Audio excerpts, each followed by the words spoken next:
And a warm welcome, ladies and gentlemen, to season 5, episode 202.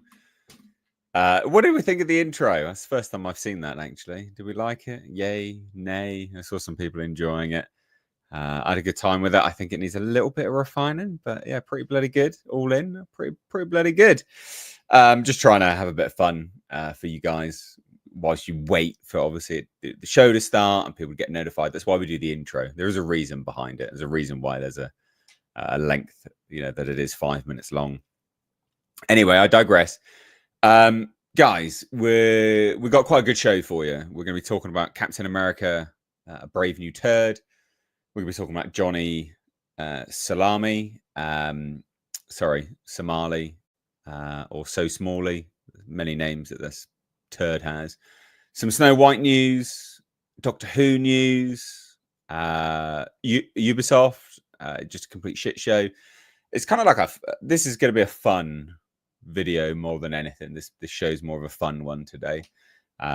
Less of the hyper serious topics. Some of them are obviously quite comical, but can lend themselves to very serious tones, but whatever.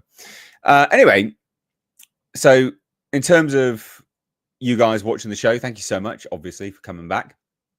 We made it 5 seasons now, 202 episodes. It's quite crazy. So just a massive thank you. If you want to join in, comment, question, just general support, this podcast, the channel alone, like all these kind of things, they don't work without your help. So if you want to throw in a question, the way to do it is with super chats. You can send them via YouTube. YouTube does take money, obviously, from that. They take 30%, and they do censor you as well. 9 times out of 10, people have censorship problems with YouTube. Or you can send a super chat via Streamlabs. There is no censorship. They don't take a percentage. It's really, really good. The link is pinned to the top of the chat. There you go. Or you could also become a Patreon the channel. I don't promote that enough, but there is a whole Patreon thing, which is linked down below. And there is also, I'm shilling loads of stuff today.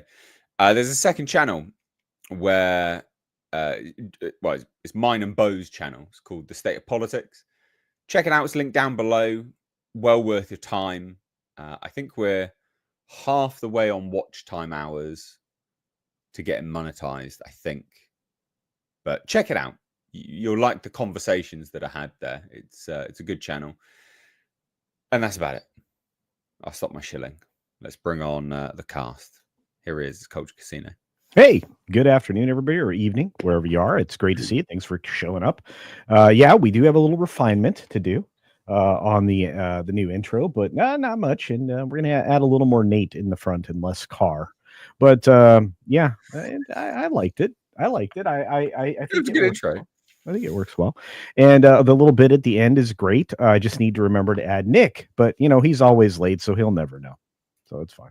This is true. Yeah. He's never going to know, is he really? I like the freeze frame on Nick. Oh, yeah. It did look, it looked like a deformed version of Nick and Han Solo literally in a blender together. Yeah. So I did laugh at that. It was very funny. I did the best I could. I mean, there's only so much. I mean, Nick didn't give me a direct on image. He gave me this kind of a side thing. So I have to fill in what I can. Well, there you go. Who are you? Where can people find you? Yeah, Culture Casino, producer of this show, of course, but also I have my own channel, so do check me out on YouTube, my Odyssey, Minds Getter, and X, or as I can't stop saying, Twitter. But yeah, I really enjoy Rumble. Rumble's been a lot of fun. I've been having some serious growth in memberships over there and stuff like that. I'm actually dropping videos over there as well. So, not every day, but every once in a while I'll throw one up. And it's a good place to get a secondary income or stream for streamers who are sometimes inconsistent. Whether or not YouTube loves you or not is a day-to-day thing, it seems. So check that out. And there's that. So you're not inconsistently streaming, Culture. You're always streaming on other people's shows. Not nearly as much. I'm trying to cut back. This show. This show's amazing. I was on my show this morning. I did a little bit of morning magic, but other than that, I was just filling in the holes at the last moment to clean up a couple of the video bits for our intro. And we've got 2 more that I will be introducing as soon as I I talked to Andy and Olaf about what they would like to be. I think I have an idea for Olaf. Olaf's already said he wants to stay as the army of Olaf. Yeah, so I'll leave him there, and then we'll. I'll show him something. Maybe he'll change his mind after I show him something. I have a good idea, and with with Andy, hopefully we'll get that out there too. But I just want to say it's great to be here, and we've got a great panel. We got a lot to talk about. It will be fun, so I'm stoked. Yeah. Well, let's bring on another panelist today. Yeah. Hey, it's Bo, the history bro. How you doing? All right, guys. Yeah, I'm fine, thank you. I'm pumped, ready for the healing to begin. I love the new intro. Love the new intro. Me as Mr. Balboa. Yeah, great. I particularly like the Reservoir Dogs thing. Oh, yeah, it's very cool. I mean, Mr. Pink isn't ideal, but I'll take it. No, I absolutely take it. No, it's no criticism of you, Culture whatsoever. It's great. No, I really like that bit. That was cool. What's real? What an iconic cinematic. It is. But here's the really weird thing, Bo. I actually could make you any one of those guys if you wanted. No, I'm fine. I always liked Mr. Pink. Well, it's just Steve Buscemi character, isn't it? Yeah, he's good. He's good. So no, well done, absolutely well done. Yeah, people can find me on Twitter just as Bo Dade. I always call it Twitter Culture. I'm not going to start calling it X. I don't think I will ever. I'll get stubborn about it. 15 years from now, when no one can remember it's called Twitter, I'll still be calling it Twitter. Also, my own channel, History Bro, on YouTube, and of course, mine and Nate's collaborative effort, The State of Politics. And on the podcast of the Low Seaters, I was on it today and yesterday. A lot of people are away at the moment, either ill or at the ARC conference, which is happening in London at the moment. So, holding down for. I did a bit on Jack the Ripper. It's no longer a cold case. It's kind of settled. Polish and Jew, yeah, Aaron Kosminski, who's a Polish Jewish immigrant. Yeah. So there's that. I've got behind the paywall there on the podcast of Low Seaters website. There's got my own show there called Epochs. Closing in on the 200th episode of that. Actually, just straight up history content. So, and catch me here every Tuesday, nearly every Tuesday. Hey, well, yeah, you've been pretty consistent actually, to be honest. So, yeah, I think Olaf said I'm closing in, or I've done a year or something. That went quickly. If that's true, that can't seem right to me. But yeah, I think I've only missed one or two, a couple over a year. It's not too bad. I don't know. Well, I think you came in the tail end of season 3, right? And then you were in everything for 4. I mean, you were in that intro. No, it's at least 6. Tail end of season 3. So a good few months either way. Yeah, it's at the very least you've been in it for 4. I think you've been doing it for more than 4 months. At the very least, it's 4 months. I don't know, whatever. Who knows? Either way, yeah, good to have you here. Speaking of which, good to have us here, or these individuals here. We've got some super chat. Mark Fields, nice to have you here, buddy. Mark. Terrible segue. That was awful. I'm not on my A game today, am I? Mark Fields, good to have you here, just like everyone else. Super chats with $9.99 says positive vibes, all you beautiful people, and pineapple pizza lovers. Are we who likes pineapple on pizza? Yeah, I do. Big time. The heathen. I don't favor it. If it's pineapples and jalapenos, then we could have a conversation. What, mixed? Yeah, like if you have pineapple jalapeno, pineapple jalapeno, and maybe some Canadian bacon or just ham if you prefer. Those are like a nice blend of flavors that counteract all the sweet of the pineapple. So surely you just wouldn't have the pineapple on it if you didn't. If you wanted to counteract. I'm growing pineapples out in the greenhouse. Oh yeah, really? Bloody. Yeah. I've never had pineapple and jalapeno, but I like all sorts of. I like anchovies on my pizza. Some people think that's disgusting, but no, you don't like it, though. I don't favor it. I won't eat meaty pizzas. Yeah, I won't eat just pineapple on a pizza. I just can't. I'm like it's. I don't think anyone just eats pineapple. It's incongruous, right? Else, isn't it? Well, what about if you've got a gammon steak with a big bit of pineapple? Oh yeah, on the gammon? Yeah, you definitely. Okay. That's 100% do that. I think that's definitely a British thing, isn't it? I don't think that's something. Well, culture. Have you ever heard of a gammon steak with pineapple, a ring of pineapple? No, I think that's a distinctly British. Right, okay, I was never aware of that. Yeah, it's like it's your Vegemite, dude. I mean, or Marmite or whatever the weirdness you guys eat. Marmite, yeah, we don't have Vegemite. I like Marmite. I'm a pro Marmite man. I never got into Marmite, you know. Good. It's an acquired taste. I mean, I can see why people think it's disgusting. I can see why, but I like. I used to like Marmite flavored things though, but I didn't like Marmite. So like Marmite flavored crisps when they came out with them. Yeah, I was all over that. It was amazing. Marmite, well, it's not Twiglets. They are just Marmite flavored, aren't they? Basically, yeah, like them. Lovely. Yeah, Marmite. Nah. Weird. Anyway, Jay has been a member for 48 months and says, "Love me some synthwave." Yeah, that's the intro to the music on the intro. Bit of synthwave. Do enjoy it. Mark Field says, "Love the intro, Culture Casino. Keep it up." Yeah, massive shout out to Culture for sorting out the intro here and doing all the stingers. If only he did a little bit more with the stories, and then he'd be the true producer. But, Shall I bring a story to the table from time to time? Would that help? I'll tell you what, actually, it would be interesting. Yeah, if there is something that you'd want to cover, it'd be interesting. Yeah, we should have like once a month. We should all be allowed to pick a story to bring in. I think that'd be fun. Yeah, well, I think I don't necessarily think once a month. I think a story. Yeah, I think bring a story. I think it'd be interesting. It'd be good. Okay. Sort of broaden the topics out a little bit because one person searching for stories, they inevitably will have an element of tunnel vision, right? Yeah. Obviously, whereas other people, it's just a fresh mind, but potentially broaden out. So yeah, definitely. We used to occasionally have like a lady guest. What? Yeah, we used to have guests once in a while. Remember? Well, we had.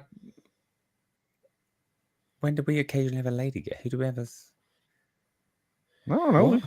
I was on one time when there was a lady guest. Yeah, Michelle. Michelle. Michelle's a force of light, and we've got. I mean, she said she had to come back. We should get her to come back. Yeah. We were trying to get Lauren Chen to come on, but then all that shit went down. That was really weird. And then she disappeared. So was she outed as like an actual like FSB asset or something? No. KGB? Was it some Russian thing? What was it? She was indicted for it. So she was indicted for her company and by proxy her taking Russian money to spread Russian propaganda. But nothing's actually come out surrounding it. So I don't really know what's going on. And I follow her on Instagram, and she's been dead on there, like radio silence.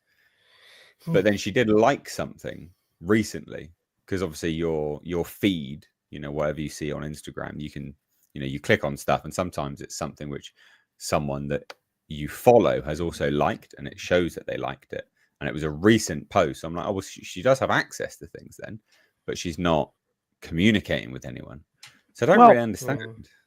I mean, a lot of different organizations were affiliated with Tenet Media, right? And that was the thing that she got caught up in, along with her company, Tenet Media. Yeah. And so, that Tenet Media thing, I don't know. I mean, how in depth were they tracking the money that went in and out of there? I mean, who were the people that were involved? I mean, if anyone looked into it, it seemed absolutely absurd as well. Because Tim Paul was getting like $100,000 a week for a video that he was already making himself. And it was like, how is this helping the Russians? Like what? It was the biggest. If it's true, it's the biggest waste of money the Russians could have possibly ever spent, because it wasn't any value. There was no value for money. Like Tenet Media didn't get views. The people that Tenet Media was paying, by proxy Lauren was paying, like they were just sending their own videos to then be hosted on that channel and getting hundreds of thousands of dollars a month for it. It was mental. It was like, honestly, yeah. It was weird. The whole situation's really weird. Super bizarre. That's funny. I feel like the Kremlin owe me a couple of bob. The amount of times I've been dunking on Ukraine and Zelensky. Never received a penny. Oh my God, don't say that. You're going to get people going mental now. But speaking of which, great segue. Speaking of Ukraine, bride. H, are you going to go Ukraine when Starmer sends troops? No, mate. No. I think Keir Starmer is look, loads of people. I actually think the naming convention that's happened in mainstream media surrounding our Prime Minister Keir Starmer is actually detrimental to the public's risk aversion, because Keir Starmer is a true authoritarian dictator. He is absolutely unequivocal an ideologue, and he's dangerous. He's a dangerous man. And these like 2-tier Keir, 3-gear Keir, it actually it risks the public downplaying just how dangerous he is. And he really is a dangerous man. He wants to risk peace for reasons. I don't know why. Like, why do you suddenly now want to be like, well, we're going to put British troops on the ground, actually? Right. Why didn't you do that before?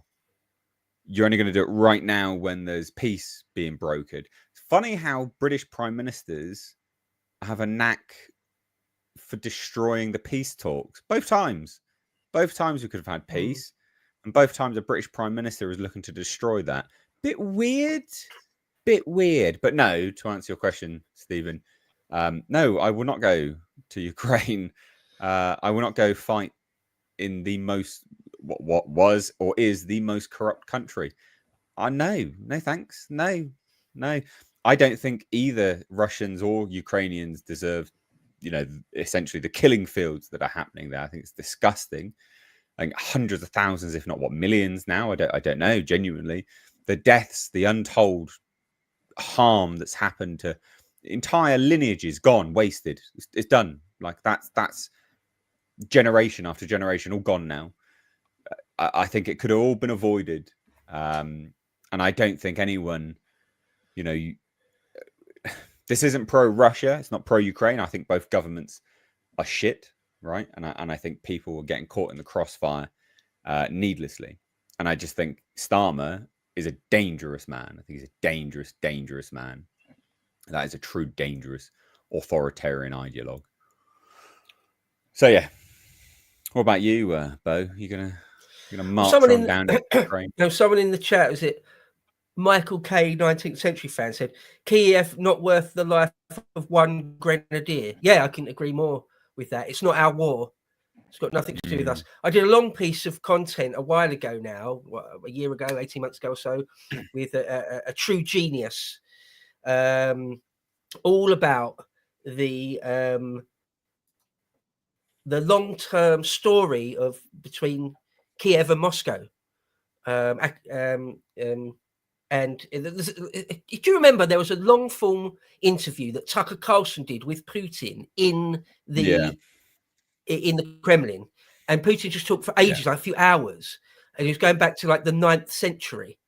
The story does go back that far, and Russia in the 20th century had two seismic things: the Bolshevik Revolution in 1917 and the collapse of the Soviet project in 1989. Politically, two seismic things. And then in the early 21st century, like 2014, 2015, all that stuff, it's such a long, complicated story. So just to say that Putin is just this modern day Hitler with blind aggression, stealing land from the Ukrainians who didn't do nothing, and that the State Department had nothing to do with it, and all that sort of thing, it's just too low resolution. The true story is extremely complicated, and there aren't really goodies and baddies. And I wouldn't dream of going to fight, joining the TA, the Territorial Army, and being sent over to Ukraine to keep the peace in the Donbass. Yeah, no thanks.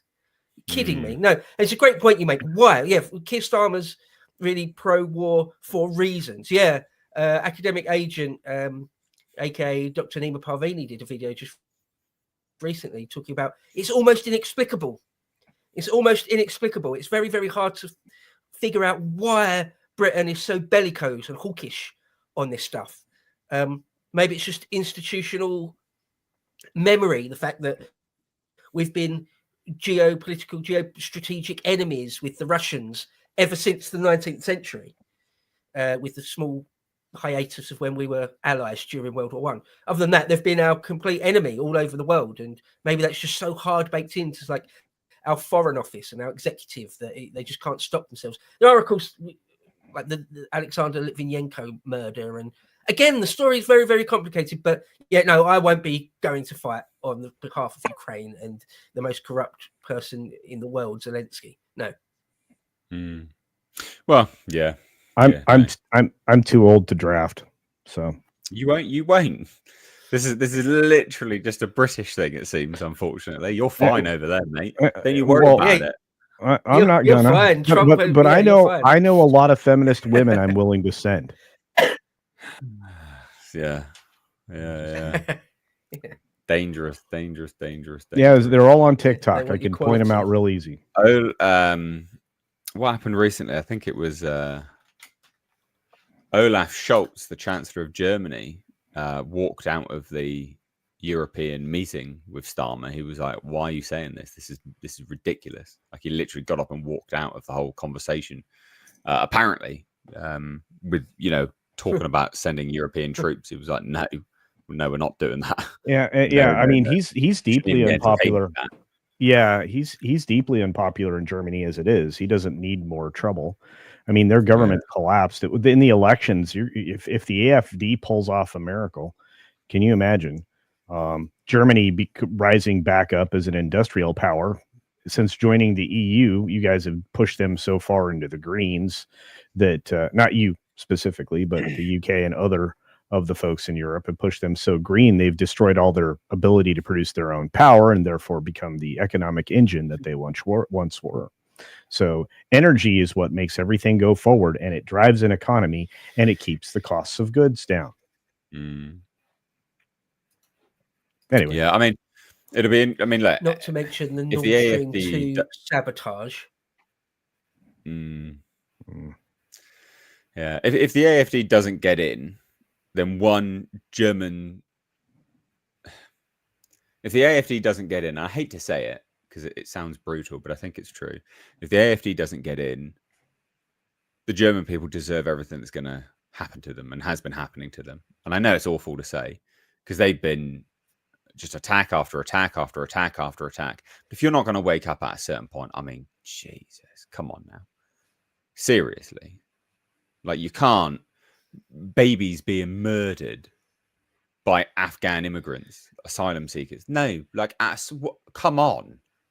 These things, like, at a certain point, if it's once in a decade, that's an isolated incident.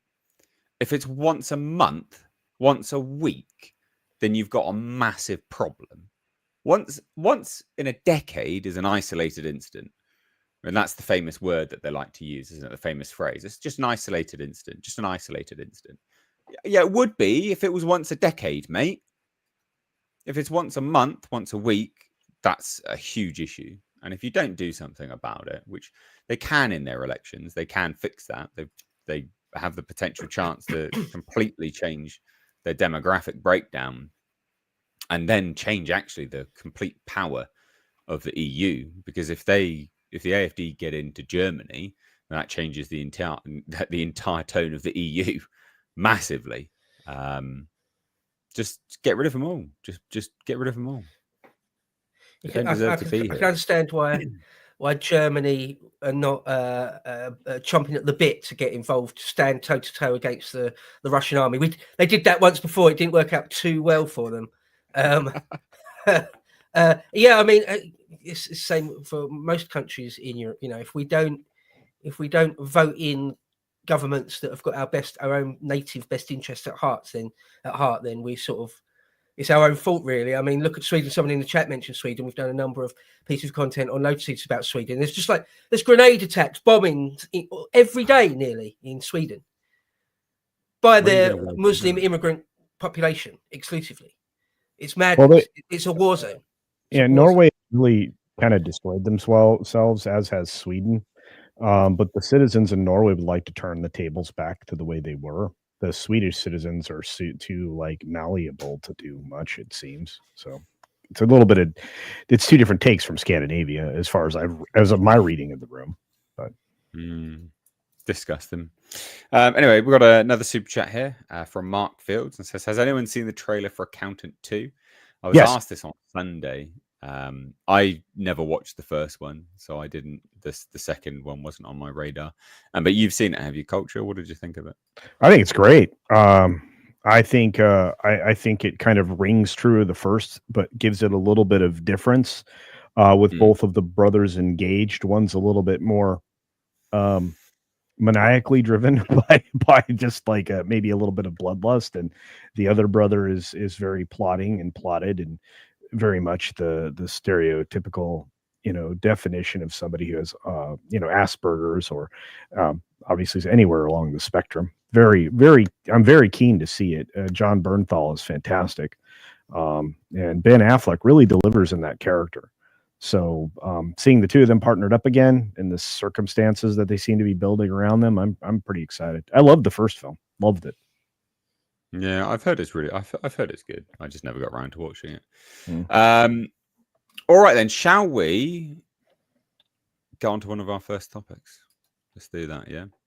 Yes. Let's do it. Thank you, everyone, for the super chats. Thank you so much, genuinely. If there's anything that we're going to be talking about today that you feel impassioned about and you want to comment on as well, and you want us to engage with you, please do send a super chat. This is funded by you guys, for you guys. So send them via YouTube, of course, by all means. YouTube will take money from that, though, 30%. So my request is to send it via Streamlabs. Streamlabs is a really, really good way of sending in your super chat. You can save more for your money as well, so it's well worth it. More of it comes here, obviously. That's kind of the point as well, isn't it? So anyway, let's go on to our first topic, when we can all join in.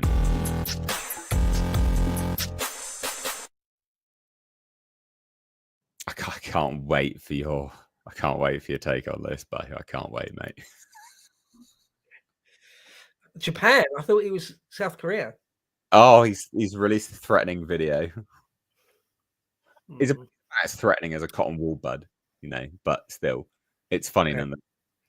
I put this in expressly because I thought there'd be some nuggets of gold from yourself here. Okay. Salami, Johnny So Smalley, Johnny Somali, genetic dead end. This guy is obviously he's going to be going to trial in a couple of weeks, actually, in South Korea. So that's happening really, really soon, which we'll obviously cover here on the podcast, guys.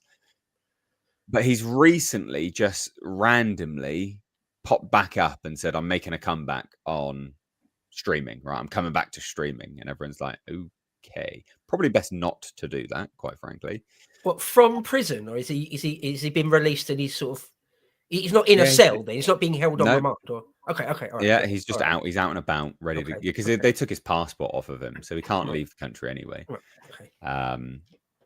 But yeah, so basically he then decided to release a video threatening Japan. I don't really know why, but we're going to watch it because it's just bizarre. The whole thing's bizarre. Hello to the people of Japan and the people of the world. I want to make this message because I've been gone for a long time. Let me introduce myself if you don't know me already. I am Johnny Somali. I am part of the criminal nuisance live streamer gang called CX. I am a high-ranking member in the black sheep of the family. We are ran by our top leader, Ice Poseidon. He's the leader of CX, and Miskiff, the leader of OTK. We are part of a live streaming international criminal mafia of nuisance streamers that have came to Japan to bring you freedom, to bring you American values. You weak Japs will never stop us.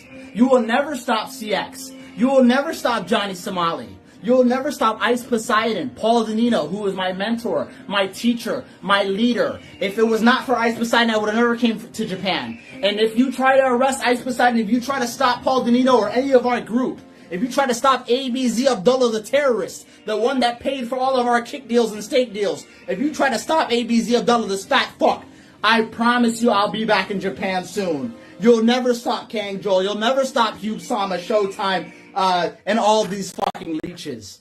We will destroy Japan. And I promise you, if you arrest any of them, if you stop any of them, if you attack any of them, I will come back to Japan and I will bring back vengeance. Remember how there was 2 atomic bombs? Remember how there was Hiroshima and Nagasaki?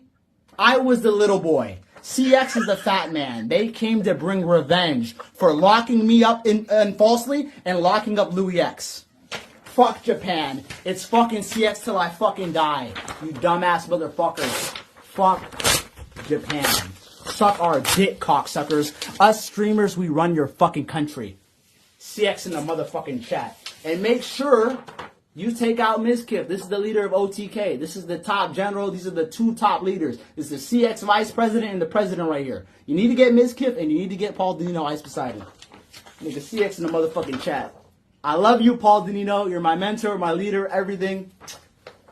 Sayonara. Please fuck up Japan for me. I'll be back soon. What a cunt. Could he have a weaker chin? Does he have a chin? I don't see a jawline. That's mental. That's among the more mental things I've ever seen or heard. Yeah, that is really unhinged. Like calling out a national government. Are you mad? Well, he is mad. He is some sort of madness. He's going after the whole country, though. Come on now, Bo. I mean, that's a big threat there, buddy.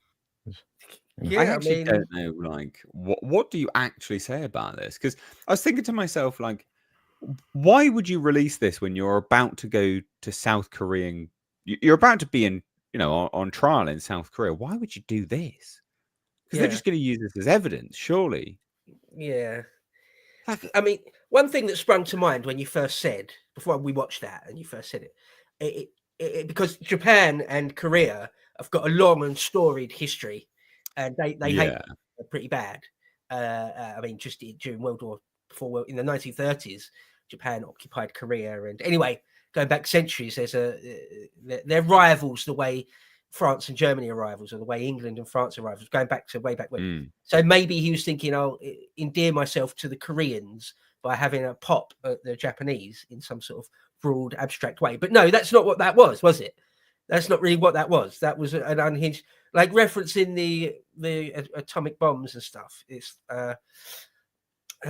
something far beyond sort of distasteful, isn't it? It's sort of far beyond that. It's crazy. It's crazy. Like, what do you do with people like that? What can be done with them short of locking them in an asylum, locking them away forever? What do you do? There's no reasoning with somebody like that, is there? I don't think. Well, no, evidently not, because this guy is just, I mean, he is mental. Like, he's actually mental. Fucking look at the state of him as well. Yeah. Because there's obviously the angle of just being sensationalist and talking trash. Obviously, I get that angle. There's the idea of, talking trash. Fine. Right? Who doesn't like a good bit of trash talk? But, there's that. And then there's what this was, which is something far beyond, something different, isn't it? I mean, maybe in his mind, in his warped mind, that's all he's doing. It's just an internet silly, like obviously absurd bit of trash talking, right? I imagine that's probably what he is thinking. Maybe. But it's just. But you'd think, like, the amount of times he got beaten up in South Korea that he'd probably be like, oh yeah, shit, I shouldn't really do this now, should I? Like, these people just never learn. I just don't get it. It's so bizarre. Such a weird thing to do. I was thinking to myself, well, maybe he's going to use this to try and curry favor with the South Koreans, because part of the issue was that he kissed the comfort woman statue, right? Like, maybe it was, but then I just, that it doesn't seem to make any sense.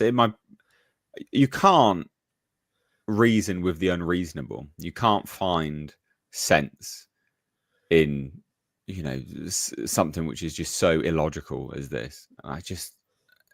You sort of hurt your brain trying. Didn't he explicitly call them and himself terrorists just then as well? Like at one point.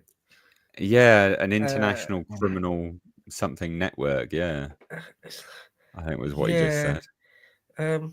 There's people when they're doing something and it's obviously an insane idea. I mean, I remember ages ago when my boss Carl Benjamin, aka Sargon of Akkad, was in a legal dispute with Aquila, obviously, and whilst the trial was still ongoing, like the libel and counter thing, she went on the internet and was just talking trash about it on the internet and giving away all sorts of stuff that the people defending Carl or prosecuting her, whichever way round it was, could just point to that and go, end of case, we win.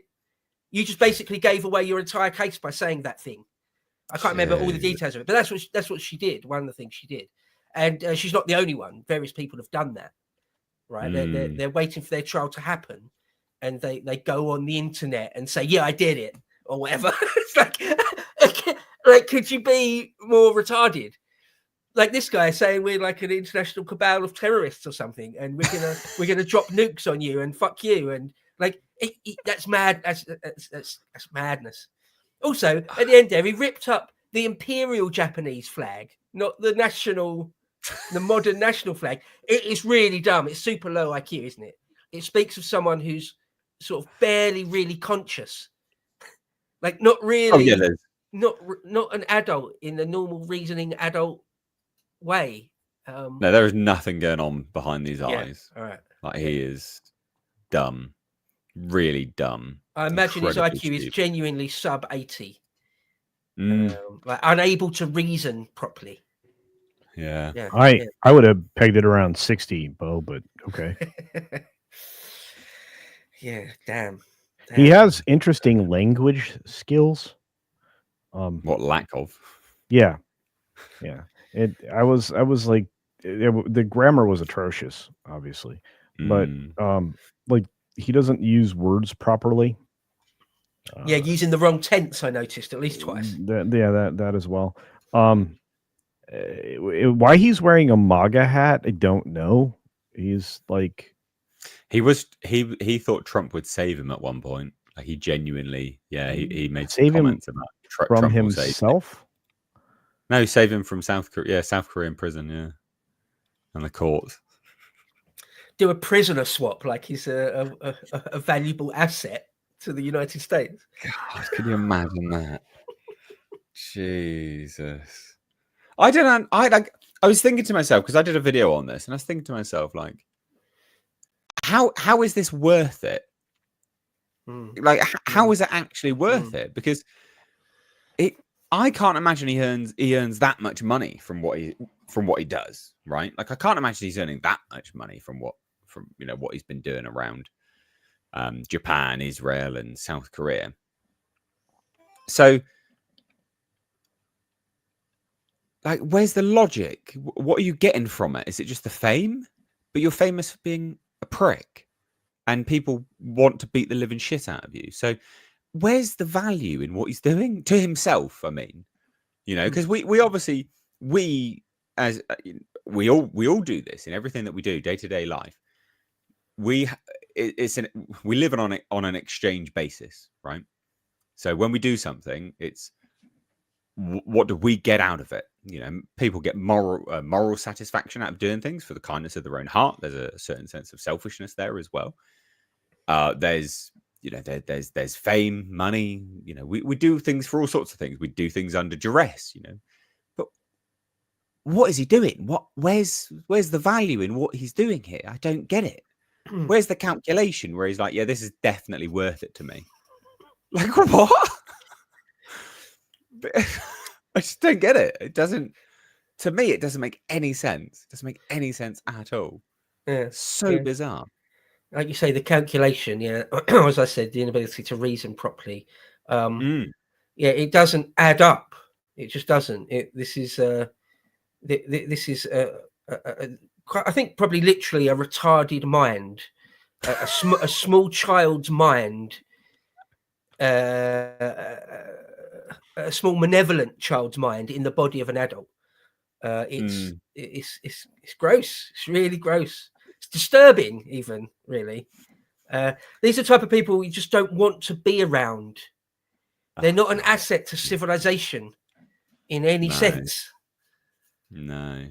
Scumbag. He'd be like the town fool, wouldn't he? Like in medieval days.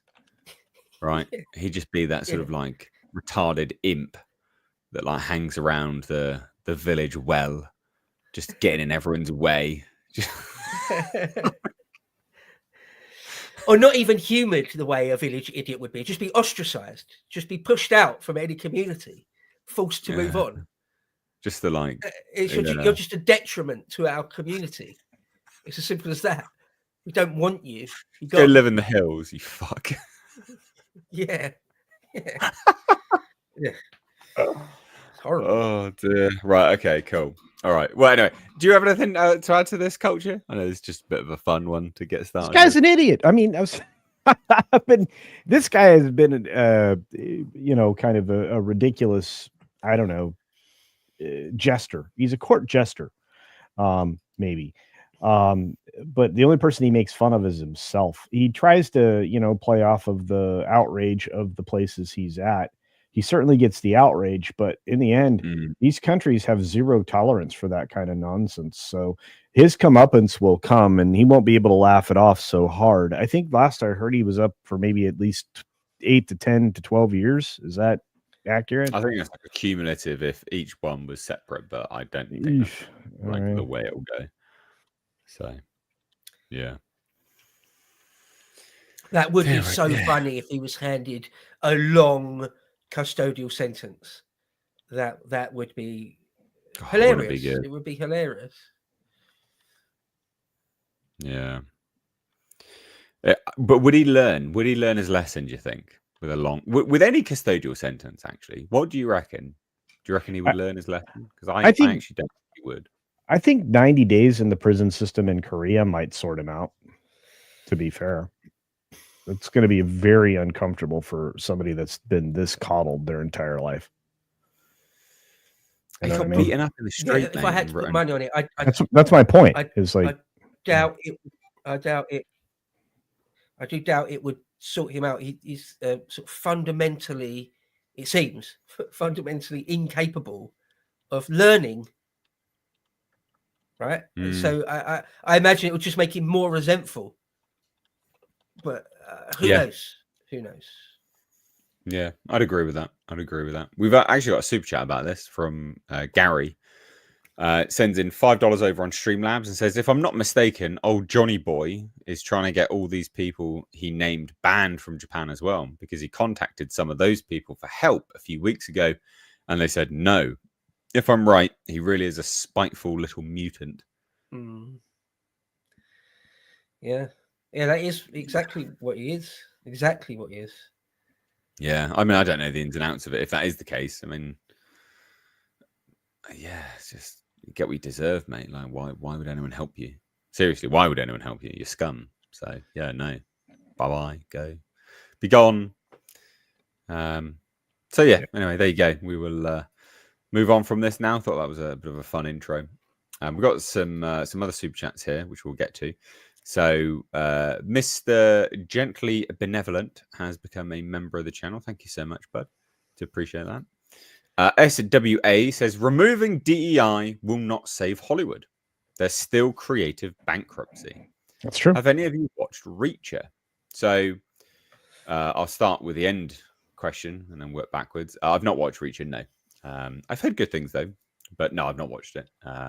It wasn't really on my radar massively. In terms of removing DEI, no, yeah, sure. That isn't a prerequisite for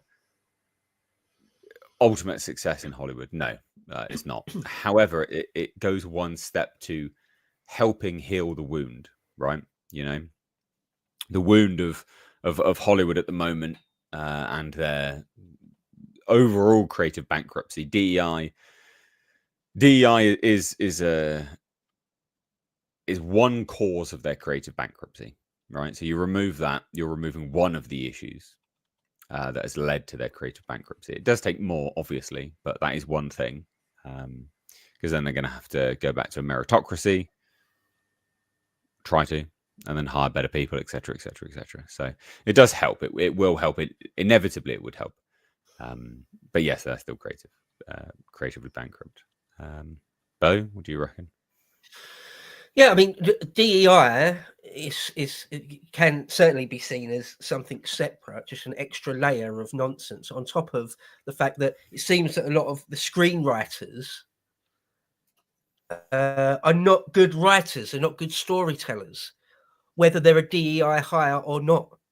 So yeah, you could get rid of DEI. You could actively legislate against DEI, and you're still left with a writer's room full of, again, children that have not done much reading, that don't know about how to structure a story well, how to create sympathetic characters, how to write good, engaging dialogue, etc., etc.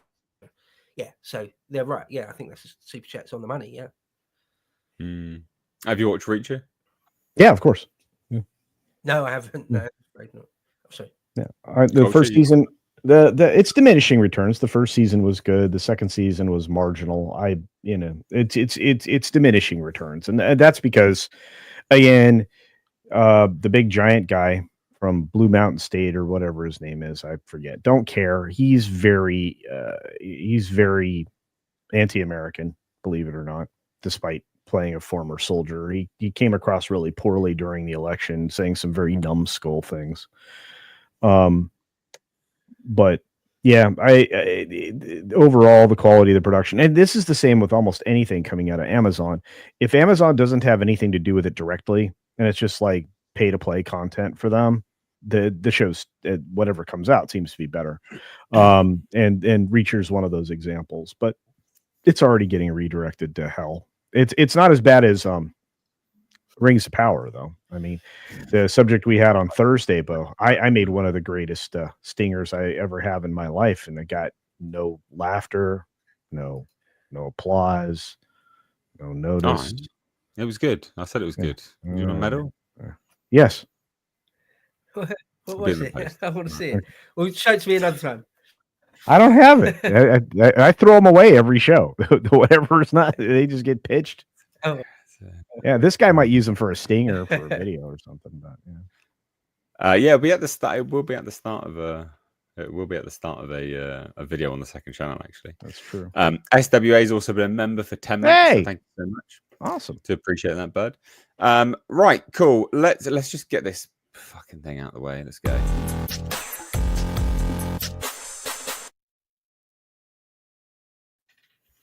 All right, let's talk about Captain America: Brave New World. I know you haven't seen it, Bo. I know that. Myself and Culture have. It was a bad film. It was objectively a bad film. Captain America: Brave New Turd.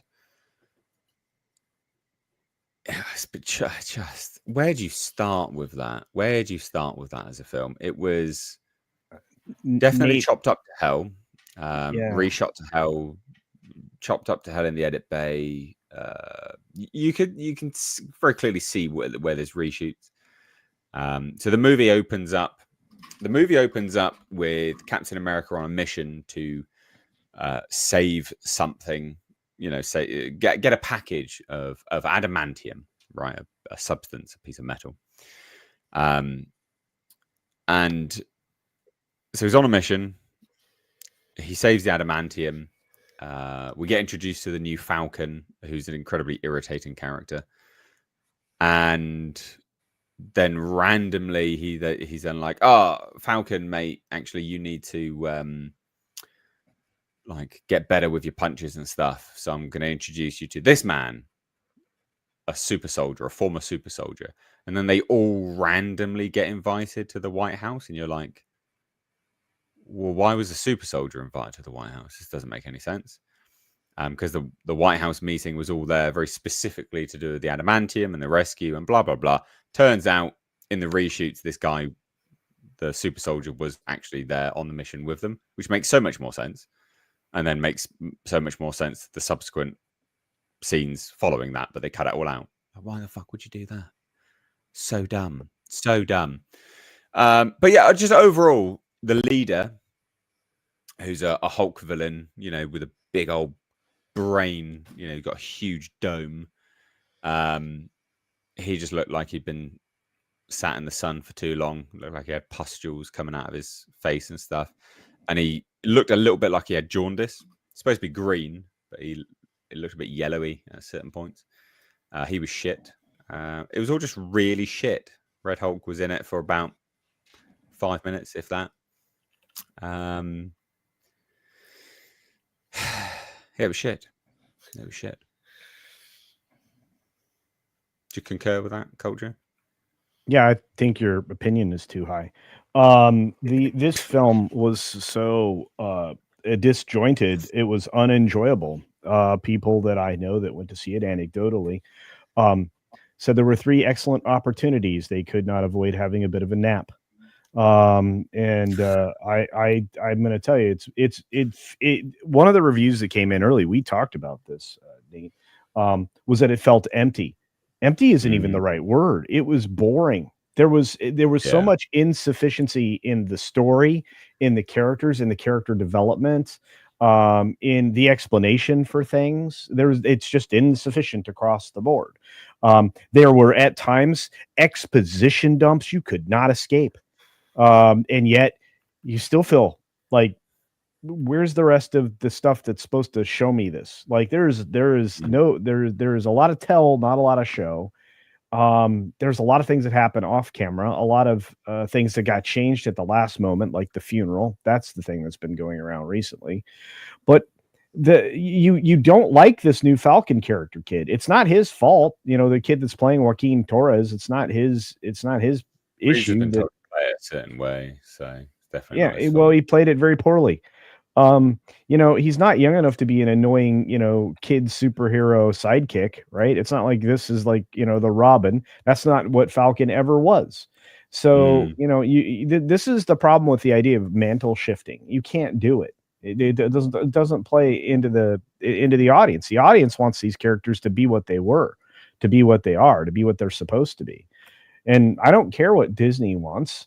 It doesn't seem to matter. I don't care what Feige wants. You know, and again, this may be the last 3 films of the Marvel universe that may have a DEI neo-Marxist agenda. But even though they tried to scrub it away in this film, you knew what was going on here. You knew what the analogies were. You knew what the allegories were. You knew that this film was anticipating President, word salad, you know, here in the States. And you know, ultimately, I mean, the president was supposed to die. The president did not die. And it made so little sense because everybody knows that this version of the Red Hulk is basically just an atomic waste machine, just constantly cranking out radiation and all kinds of problems, setting things on fire, melting them away from his body or whatever else. And yet somehow plot armor protects, you know, Falcon from any of those negative effects.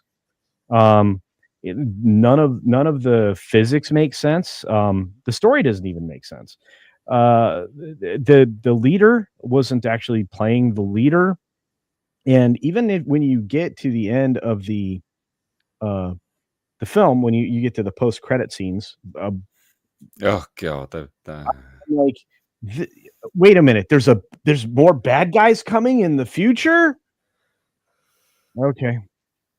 You know, it's just like this guy just does math and calculations and figures things out, what the likely outcomes are going to be. He doesn't, sure, he can tell you there are big bads coming, but this guy seems to know things that there's no way he would know. And that's the other issue, right? The audience is okay not being able to know things that they don't know at this point. But a character trying to know things that there's no way that character would know is a real big problem. And this is where DC always gets into trouble, and now Marvel's leaning into it. So regardless, visually it was unimpressive. I don't care what anybody says. The Hulk still didn't look right. They did kind of do a good blend of him and Harrison Ford's face. There we go. There's the word. But overall, we still are glomming onto the same problems that we've been complaining about in all of the post Endgame stuff, which is there is no way this 78-pound woman is going to throw around these 290-pound dudes. That just isn't going to happen. I mean, she may go up and do like a Hurricane Rana or whatever, or try to pull a Black Widow maneuver on some dude. But when you're that little, about the Israeli.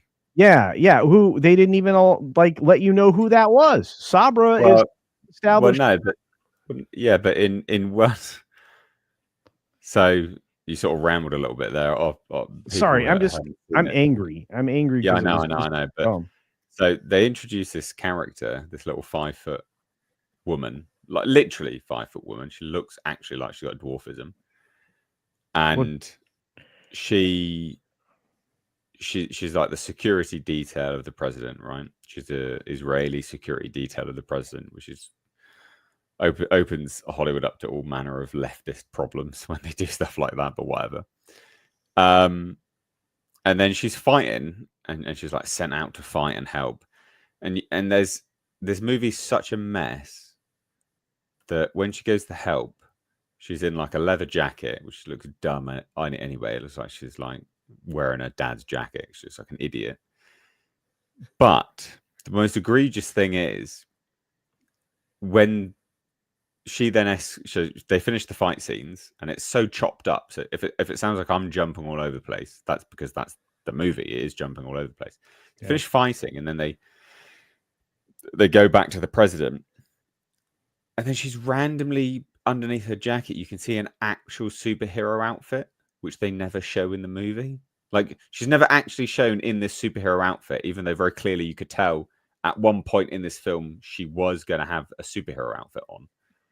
But you can just see a glimpse of it underneath this jacket, and you're like, God, you really fucked this up, didn't you?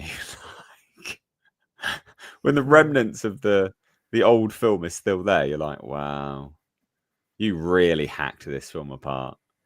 Because it's there, like it's a full blown. These costumes are incredibly expensive as well, so they wouldn't have done it for fun. Like, they would have done that not as a tease. They would have done that because they would have actually shown her in it full blown. And there's even like marketing material with her in it. But that's indicative of just how bad this film is.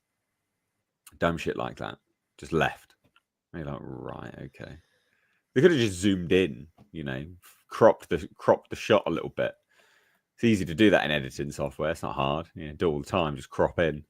But they chose just leave it. Who cares? Whatever. So the level of care and attention for this film is just non-existent. So bad. So bad. So let's talk about the box office then.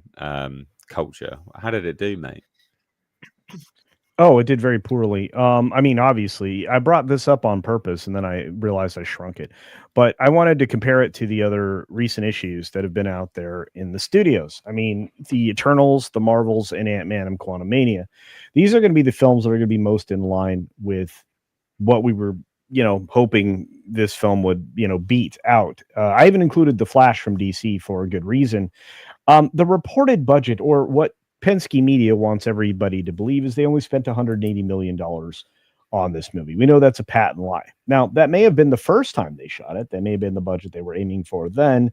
But this thing was then shot again in full. And then on top of that, many other reshoots. So when you see outlets try to lie about stuff like this, it irks me.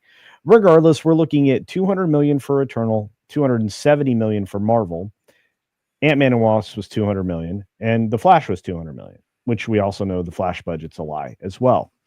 And as you go through it, the worst of them all, of course, was, well, you guessed it, the Marvels at $46 million in an open. And this film globally didn't even cross 200 million before it went out of theaters. So that gives you an idea. Domestic open truly in the actual 3-day weekend for this Captain America film was estimated at $87,800,000. The Eternals would be the one that would be in second place. So it goes Marvels. It goes The Flash, which is DC, which I just threw in there for fun. But technically for the Marvel side of things, it's 71 million. And then Captain America Brave New World. Those are not numbers that are impressive.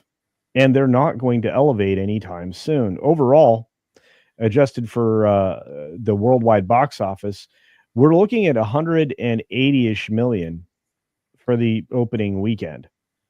Eternals, with its not great start, about 10 or 15 million behind, or 16 million behind, it finished at 401 million. And that tanked that franchise. That's important to note. So that tanked that franchise. They were setting up loads of stuff for that film, and it's just dead, done. Like, done. Don't talk about it. It's not happening.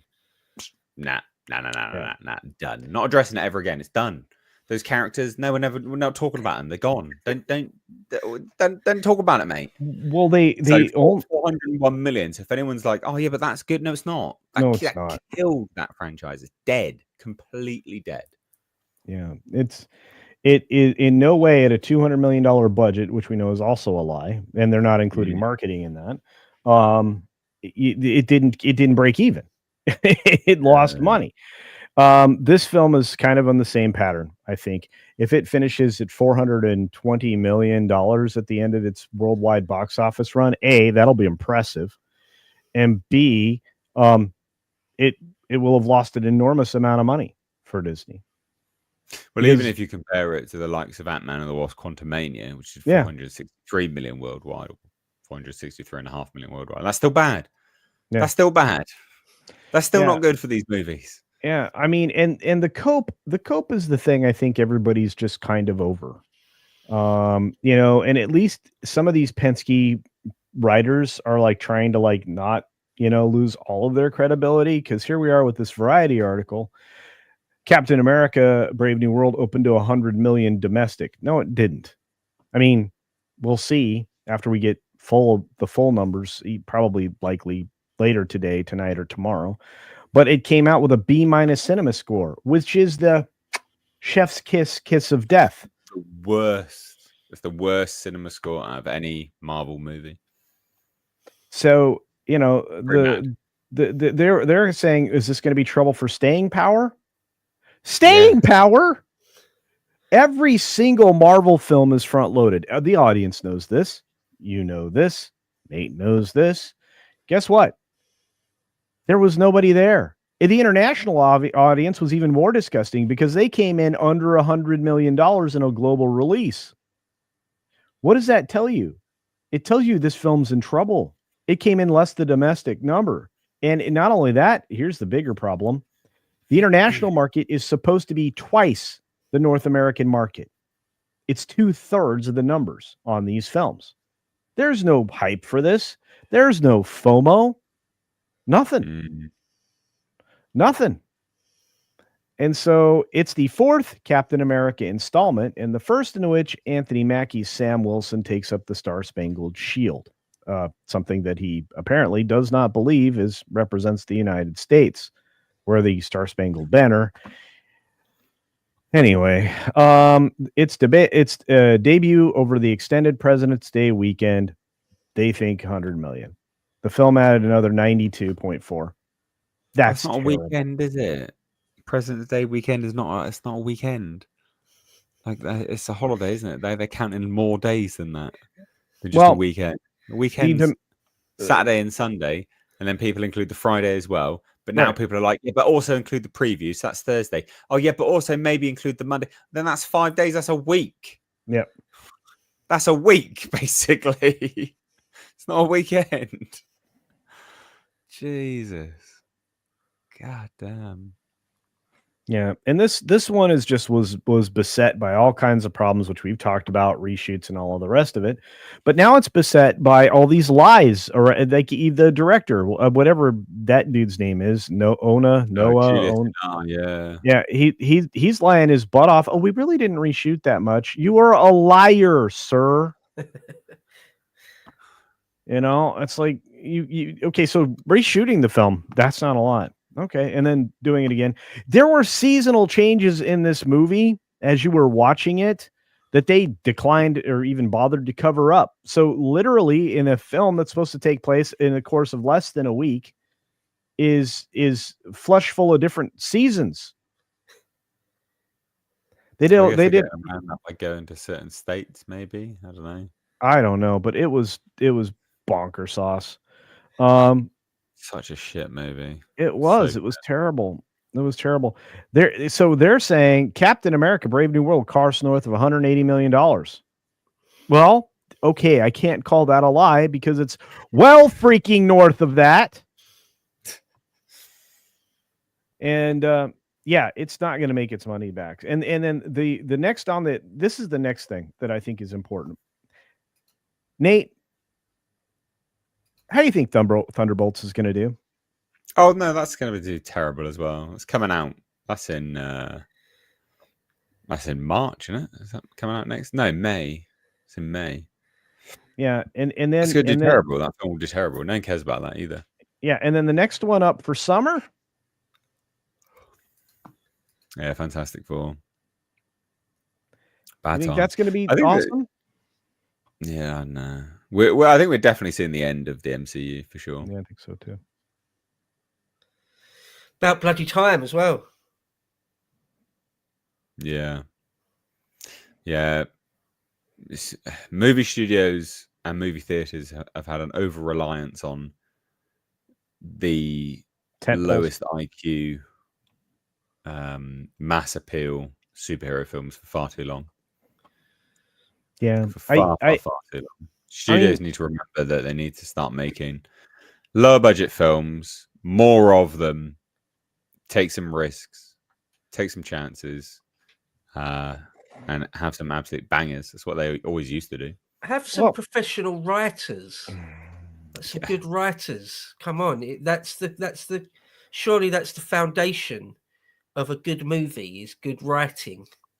Surely. Because this just sounds like a complete hot mess. It sounds like a dumpster fire from multiple different angles.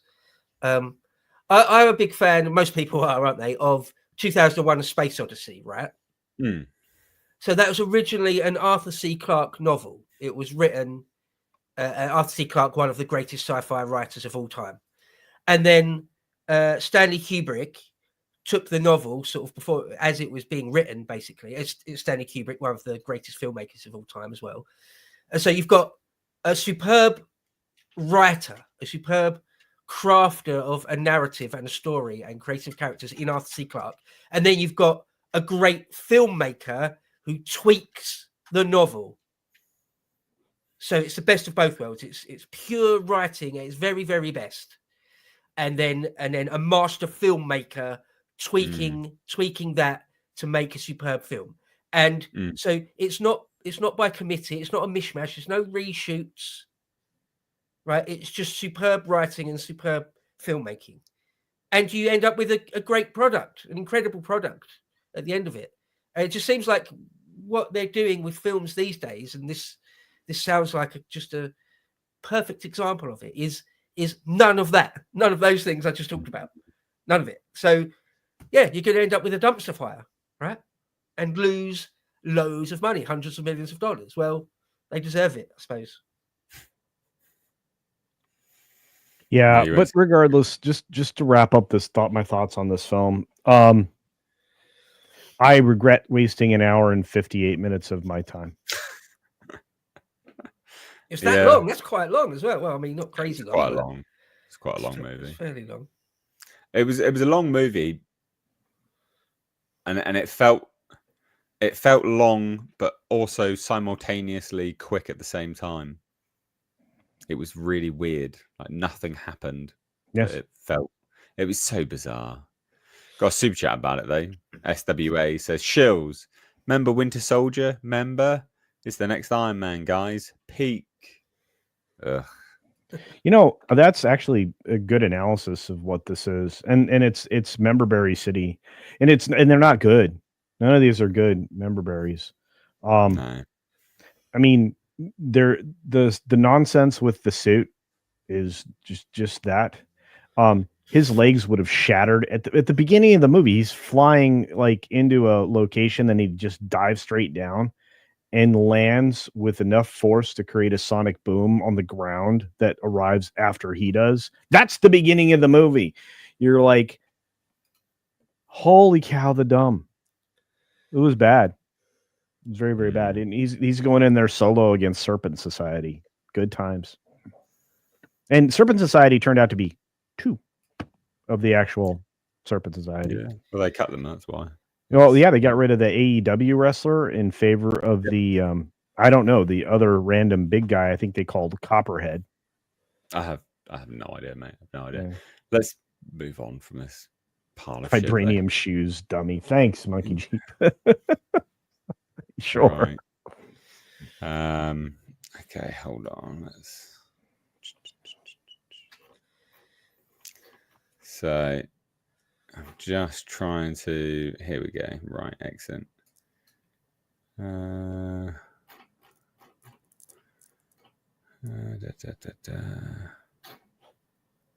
just trying to load something up, so we got something there. Right. Okay. Cool. Right. Okay. Let's move on. Something funny. Let's go.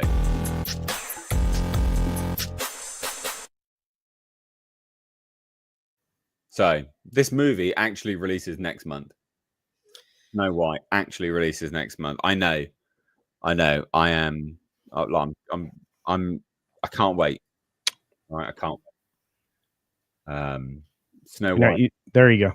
I was going to say using the wrong one. So, we're going to be singing and dancing our way in Snow White. But basically, I was thinking to myself on Sunday. So I did a solo stream on Sunday. And people were talking about the movies being released this year. And I was like, oh, Snow White releases this year. So when does that release? Yeah, literally next month. Very little is being... There's very little promotion about this. And I know that sounds sort of contradictory because we're talking about a trailer that's just released as well. But there's no interviews. There's nothing. Like there's no press tour. I'm not seeing anything that you would normally see for a massive movie like this. There's no exposés in like big, Deadline, Variety, Entertainment Weekly, like Empire. There's nothing. And it's literally released next month.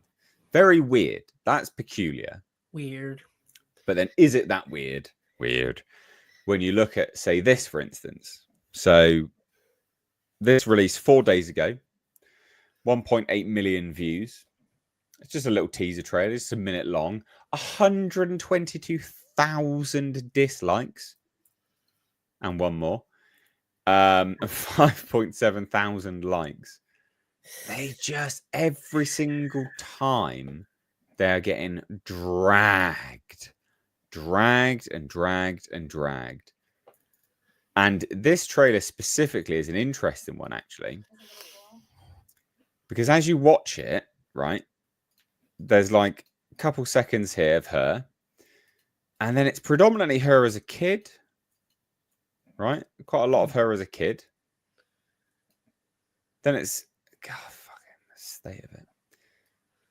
And then it's her talking about whistling. Whistle while you work. But then she doesn't do any work. Everything about, if we could watch this, we would, and it would be hilarious. But everything about this is just awful. Like the CGI of the dwarfs. I mean, look at these things. These terrifying monsters. Look at this. Nightmare. What is that? What is it? Good Lord. What am I looking at here? Oh, Sid the Sloth. I know that one. Like, why would you create these things? Why would you just not hire a little person, mate? Yeah. Well, okay. First, look at that's fucking. Okay. Well, all they had to do was recreate the characters they had before.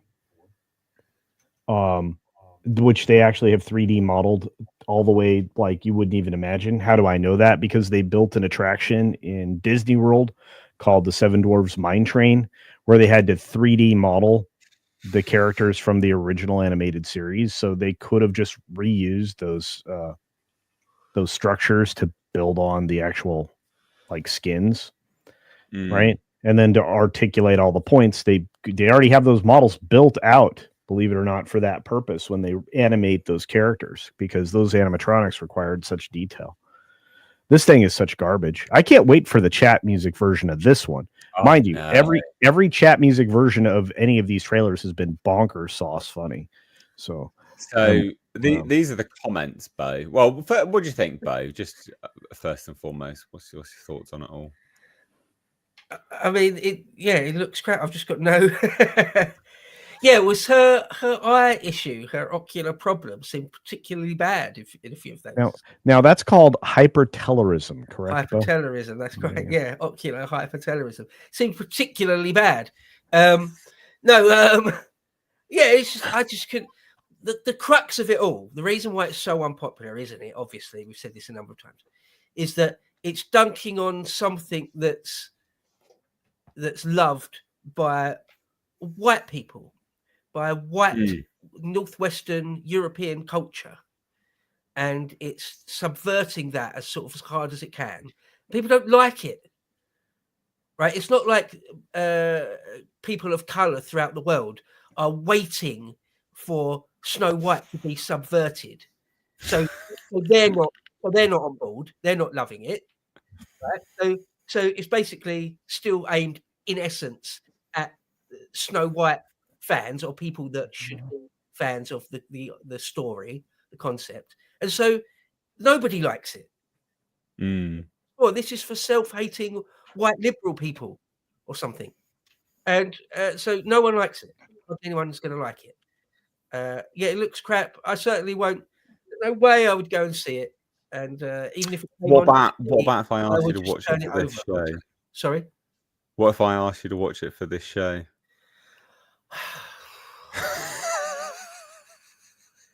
If you ask very nicely, no, I would. Okay, I would do it for you, Nate, for the show, for the audience, for the chat. I'll do it for the chat. I tell you what, I have to do it. I promised my audience. Plus, I've got basically a free ticket at this point to go, so I'm going. I'll be seeing it. I think this might be. So I don't ask you to watch anything really, Bo. I know because I know I made you watch The Acolyte, which I'm still haven't forgiven myself for making you watch that. I'm afraid, but this may be one of those. This may be one thing that I think I may have to ask you to watch, because I think the review video will just be gold, just be absolute gold. Okay, just think it'll be hilarious. I haven't decided yet. I haven't decided. What's the run time? Do we know the run time? If it's long, if it's like 2.5 hours, knocking 3 hours. I doubt it'd be that on Disney. Yeah, I think they'll probably keep it around 2 hours. But I don't know. I don't know if they've released it actually. Well, yeah. Just remember, the original was 1 hour and 23 minutes long. They say it's 120 minutes long, is what they're saying. Okay, so it's not too bad. Is it Gal Gadot is the evil witch woman, right? Yep. Yeah. Okay. Yeah. Maybe I can just lie to myself that it's worth watching for her scenes. I actually don't find the ocular hypertelorism bird too bad in terms of easy on the eye. I mean, she's not. Well, hey, what? I'm not saying she's beautiful, but it doesn't make me feel sick. But yeah, the whole thing is just the whole thing is like those drawings. It's like nightmare fuel, and of course, it's just pure subversion. The whole thing of like Snow Brown. Look, I think Halle Bailey would have been a good choice for Snow White, to be fair. After her performance in Little Mermaid, she's another one but funnily enough, both of those have weird eyes that are too far apart. Have you noticed the pattern? Oh, someone in the chat says get drunk, Bo, and go watch it. That maybe I could get behind that. That's actually get a bit pissed and go and watch it. That's the one. Have a few shots. Have a few shots every time you get annoyed with her, and you just end If up you being... if you come to the States, I have a great theater that has a proper bar and a decent restaurant. So I'll need like an Yeah, actual that's hip awesome. flask in the theater, getting little nips of like 80% they'll proof serve you. absinthe. They'll serve you like some proper hard liquor drinks if you elect. So yeah. Well, the comments are hilarious. Like, I looked through this. I cannot find one positive comment. I can't. The comments are all bad. All of them are bad. Never in my entire life that I want the villain in the movie to win this much. End of the movie should be Gal Gadot and the prince lived happily ever after. Rachel Zegler, I don't need you, Prince. Prince, shut up, Farquaad. I'm here to marry Royal Princess Gal Gadot. See, and that's why she Miracle goes. That's why she goes all warrior princess on it. I mean, she's the leader of the revolution there. Come on now, that's the real meaning of Snow White. I like how literally everyone, including me, wants to see Gal Gadot win and marry the prince. Disney, it's about outer beauty. Audience, Gal Gadot wins easily. Disney, it's about inner beauty. Audience, Gal Gadot wins more easily. It's funny We're because rooting for poisoned apple. I've been rooting for the poisoned apple. When you we're all obviously content creators here, right? And after a while of doing it, you get a feel for the likes and the dislikes. You get a feel for the comments, and right. I mean, occasionally I'll make a bit. Obviously, I don't get views in the hundreds of thousands, or very rarely. Certainly not in the millions, never. But still, the ratio of things. That if something's even close to being more disliked than liked, then it's terrible. It's a terrible bit of content, whatever it is. Oh yeah. Like a lot of my videos on History Bro will be like 99% likes. Yeah. Right. I'll only get a few dozen comments, or maybe 50 or 100 comments, and there's not one negative one, or there's one negative one. Or sometimes on some Lotus Eaters videos where you do get in the hundreds of thousands, and you do get a few thousand comments sometimes, and it's sort of half a dozen or a dozen negative, and hundreds of positive or at least neutral comments. Right? If it's anything worse than that, you've sort of failed. Right? It's sort of bad. You need to rethink what you're doing, rethink your angle, all sorts of stuff. Whereas when it's uniformly bad, or you've got way more dislikes than likes, I've never made a bit of content like that. It's not easily done. Disney, right? It's like it's sort of not easily done. It's like it's almost like you're doing. Well, it's not almost like in this case. It is the case that you have gone out of your way to make something to goad people. Right? It's subversion that isn't wanted. It's not wanted. It's trash.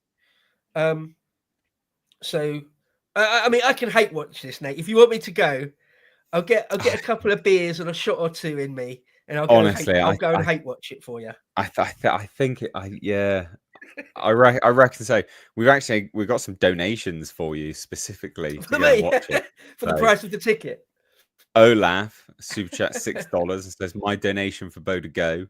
I do believe the classic Disney Snow White made Disney successful. The so-called real life movie, 75% CGI. Maybe it's downfall. Let's hope the Queen runs off with the prince for a happy ending." That's a proper take, because that's true. 1937's film did make that company actually go. They were in trouble until that moment. Yeah. Yeah, no, you're right. And Eater of Lotus sends in £2, says, "Bo, just go to the boarded up Cineworld." Oh God, don't. Oh God, so embarrassing. Drinker will never speak to me again. Literally on his blacklist. The other thing I said, like on the day, he texted me saying, "You're going to see it, right?" And I replied going, "I'm definitely going to see it." And I literally said 100% definitely. You definitely didn't. And then failed. God. Oh. It's been quite a few years since I've humiliated myself quite that badly. No, I'll go to the other one in Swindon. Unbelievable. Sorry, Nate. You binned off my show for that as well. Yeah.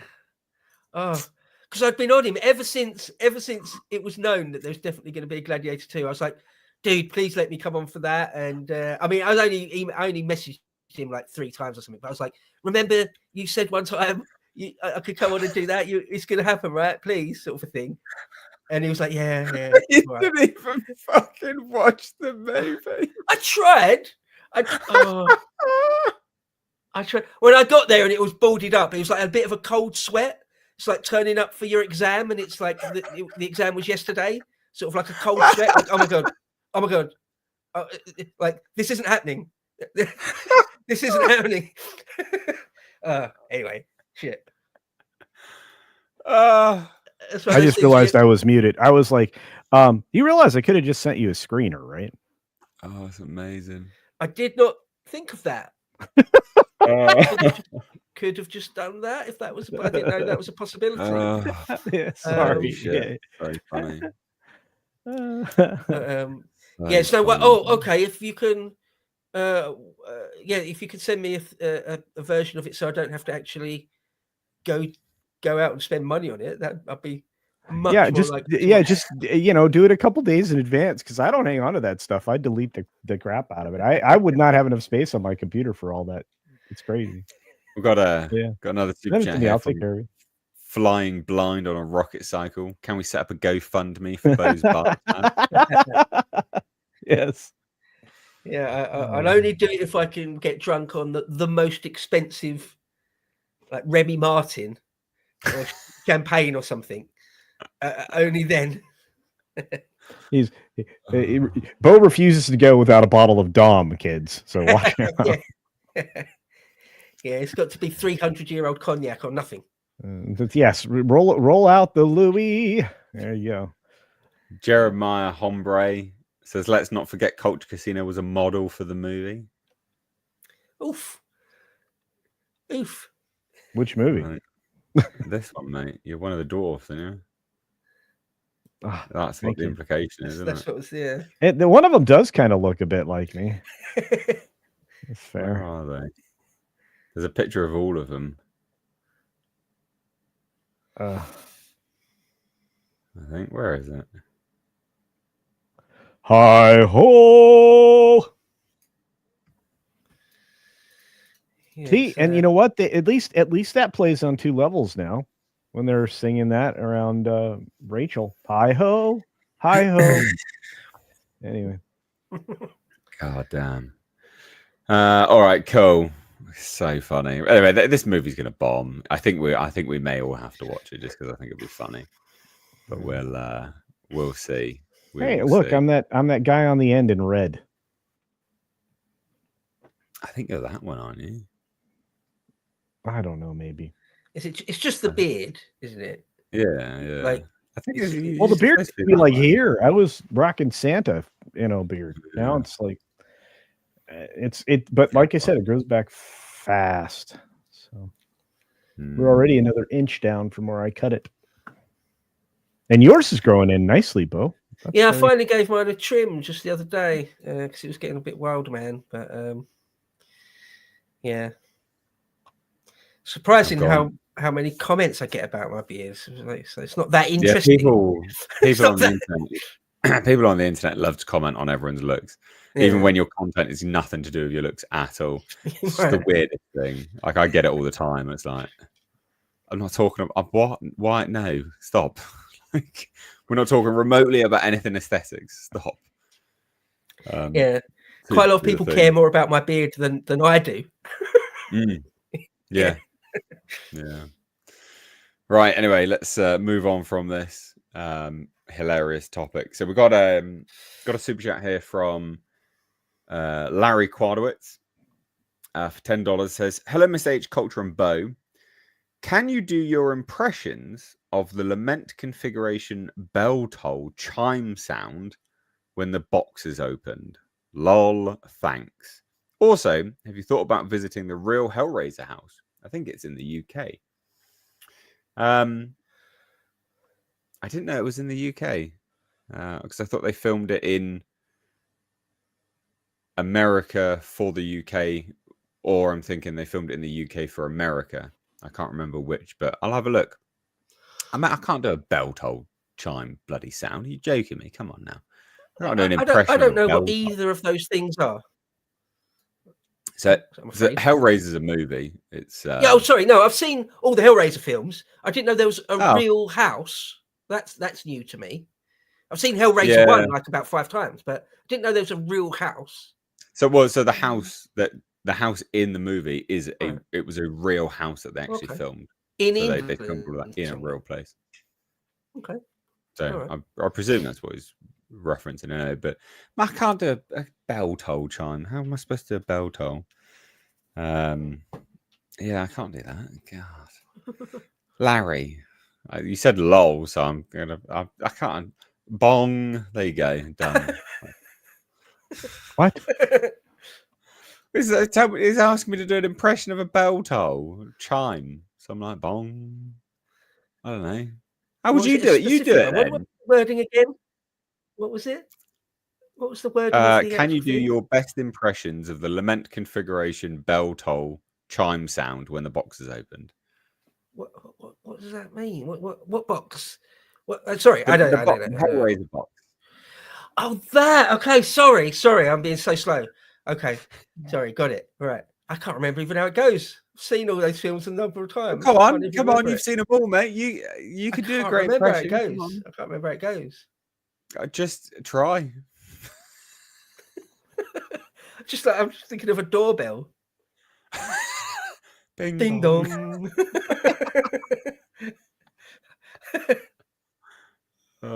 Culture, you gonna do one? No.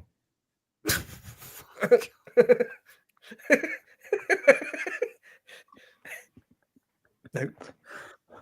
All right then, fine. Next thing. Next. Bong. Oh, he's done it. Look, he's done it. Sounds like Big Ben. Oh, dear. Right. Okay. Yeah. Next.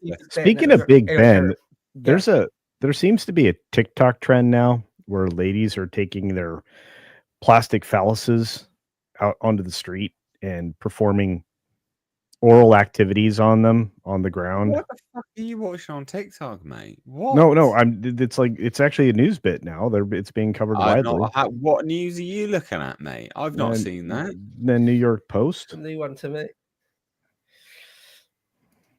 Yeah. Sounds gross. Sorry, I'm just like kind of weird. All right.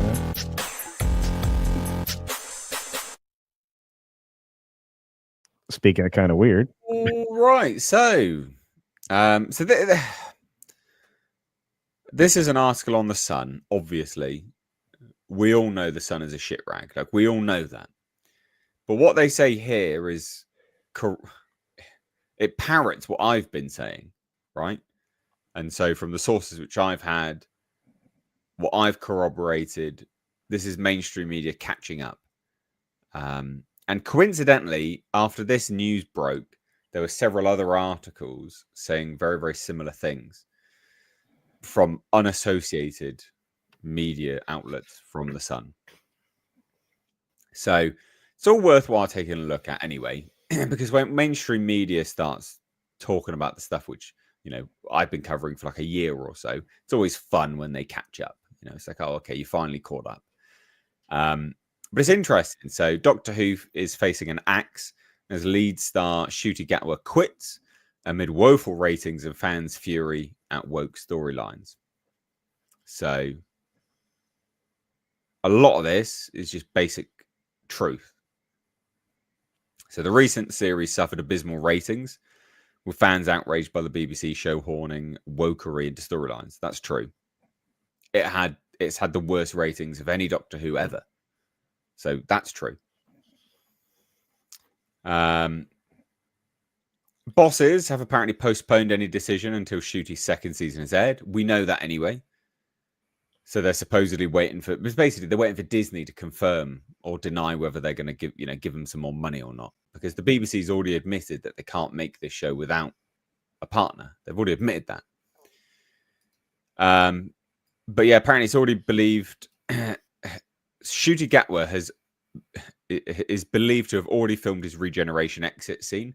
I can confirm that's true. I know that. I've been told that by people that have worked on the series.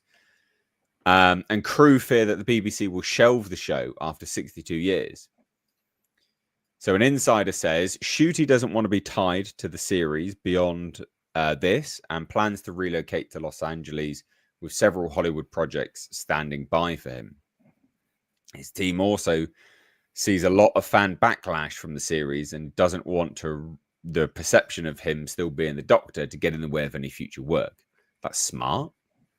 Could be the case. Who knows? Says further, the show has been poorly managed in recent years, and there's a lot of people who've been working on the show for years and now being cast aside due to poor leadership. People warned some episodes were getting too caught up on agenda rather than telling a story, and those people got shouted down or ignored. Now, that we know actually that that's the case, because Russell T Davies has literally come out and said, I'm making Doctor Who as a gay, homoerotic autobiography. I mean, not obviously those exact, it's not a direct quote, but he's basically said, yeah, I'm telling my queer stories that I've lived. So like, well, no one wants to watch this shit, mate. Like, what? Where's the market for a gay autobiography? Like, seriously, come on. There's not a massive one, bud. So that's true. It just kind of basically the brunt of it is that it's looking like the crew working on in Cardiff, they've been told to go home now, so it's wrapped. They're done. That's true anyway, because Bad Wolf Studios, where this is filmed, they'd already announced on Instagram that Doctor Who doesn't film there anymore, so they're done. An insider said, word on the set is that the BBC will shelve the series for at least 5 years. The crew were told not to hold their breath for work on the series for at least 10 years. As we scramble to find work, those responsible get to ride off onto another well-paid project without any repercussions. Filming wrapped on Friday afternoon with no fanfare or celebration. So pretty bad stuff. A spokesperson for the show said Doctor Who has not been shelved. As we previously stated, the decision on season 3 will be made after season 2 airs. The deal with Disney Plus was for 26 episodes, and exactly half of those still have to transmit. So you are admitting that that the deal's done after this series has aired, and if they don't re-up it, you're not going to continue it, basically, is what they're saying. So, and then you've got the Radio Times running cover for the BBC as well. Of course they do. Massively running cover. Just been like, it's not shelved. No, it's really good. Blah, blah, blah, blah, blah. I just thought this was fun to talk about, really, because it's mainstream media catching up. I say mainstream media, the Sun's not exactly a great source. I understand that, but they are corroborated and catching up finally to the things which we've said for many, many times. And it has come true. Also, you can't go out there and tackle fans that these people were like, oh, go touch grass. For every one person that leaves, we'll get 3 more LGBTQIA people watching. It's like, well, that didn't fucking work out, did it, mate? You completely screwed up. So this was a massive fail. The choices made from the chick doctor to this guy, and even the David Tennant interim, none of it worked out. And David Tennant's a fool anyway, so and that's been well revealed. Even back then, it was being well revealed. So when you look at this thing's failure and the fact that Disney's not going to underwrite it anymore, and Disney underwrites everything woke, that's a bad sign. But it never reached the Nielsen's, did it? Never got onto the Nielsen charts at all, this show. Well, neither did Skeleton Crew. So there's that. No. I mean, it's pretty easy to figure out what's complete garbage and what's not. And the fact that we know for a fact that, at least as far as Disney Plus is concerned, the numbers from Nielsen are 100% accurate because it's built into Disney Plus. And if you don't know to go shut it off, you are giving them all that data. So it's accurate data as far as I'm concerned. It can't be any more accurate than that. Yep. Go on, Bo. What nuggets of wisdom or epic insults do you have to share? Doctor Who, Doctor Pooh, more like. Oh, what a surprise! Shitty Gatwa ran it into the ground. Oh yeah, what a surprise! Big surprise. I tell you what, I've always thought Doctor Pooh was crap. I've never liked it. Never. It first punctured my consciousness in the late 80s when it was Sylvester McCoy. And when I was 7, 8 years old, I just instinctively thought, this is crap. This is crap. I've never, ever liked it. So now it's become truly awful, truly diabolical. Then, yeah, of course, I just want it to die and go away and never come back. Yeah. I tell you what, Doctor Who jumped the shark. I've said this before, I'll say it again. It jumped the shark after the intro theme of the first episode in 1963. You know that the original old early 60s electronic do do do do do do. Right, that's good. Right, that's it. After that, the whole thing fell off a cliff and never recovered. So yeah, I want it to go away and die and never come back. That'd be great for me. Fuck Doctor Who. Well, I also think there's definitely some like, I don't know, bad PR about this, isn't there? Because they changed loads of stuff for this show. They gave him like a weapon thing with like Rwandan stories written in it, and it's like, yeah, well, after what happened last summer, Rwandans are not massively high on people's, you know, like positive radar at the moment, are they? Let's be honest. Can anyone think of any example ever when they race swapped or gender swapped something and it went down brilliantly? It was a fan favorite. One thing. All the diehard fans were like, more of that, please. Go on. One thing. Go. One thing. Denzel Washington taking over as the equalizer from the original television screens to the film screen. Denzel was a black man taking that role. But it felt very natural, and it happened at a time when we weren't watching this happen to everything. What about Nick Fury? Yeah, that's actually probably another good example. But I mean, that's, again, you're talking about two stellar actors stepping into roles in a situation where it hadn't been done all that often. You know, I mean, it's not like we're trying to sell you a princess that's black in historical times in the UK, that becomes queen and, has her head removed. Yeah. I mean, and people are still pushing for a black Cleopatra, which is hysterically funny. So obviously not true. Yeah. What's wrong with people? But with characters like Nick Fury, we know the lineage.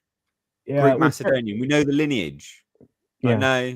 No. Definitely Cleopatra. Definitely black. Oh, no. Gal Gadot would be more accurately, be a portrayal of Cleopatra. But anyway, no, she'd be too attractive. Cleopatra was actually quite ugly. Yeah. Thank goodness for all that lovely art. Quite rancid looking. Well, she must have had a great way with snakes. Anyway, that was a great joke. Nobody laughed.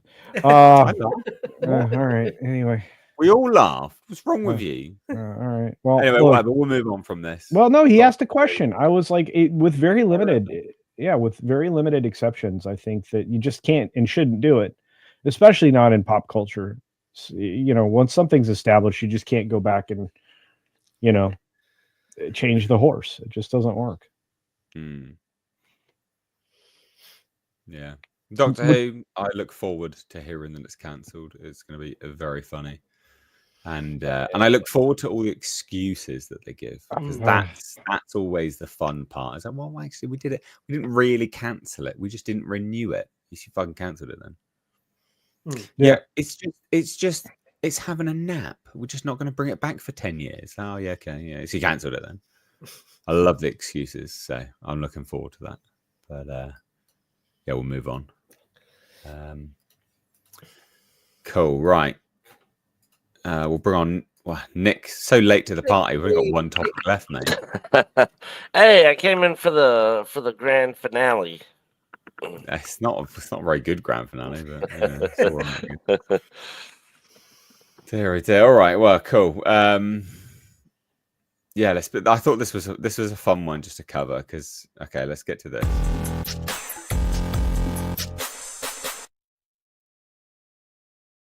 So I thought we'd cover this because this is about to be released again, much like Snow White. Ubisoft Assassin's Creed Shadows is about to be released, right? Like it's coming around the corner, and this has been delayed. And Ubisoft are now telling players that you can just skip playing as the BBS, the Big Black Samurai, for any reason. You just be like, yeah, you don't want to play as him, don't play as him. It's fine. Inconsequential to the story, mate. Like what? Oh, you've done some major changes here, haven't you?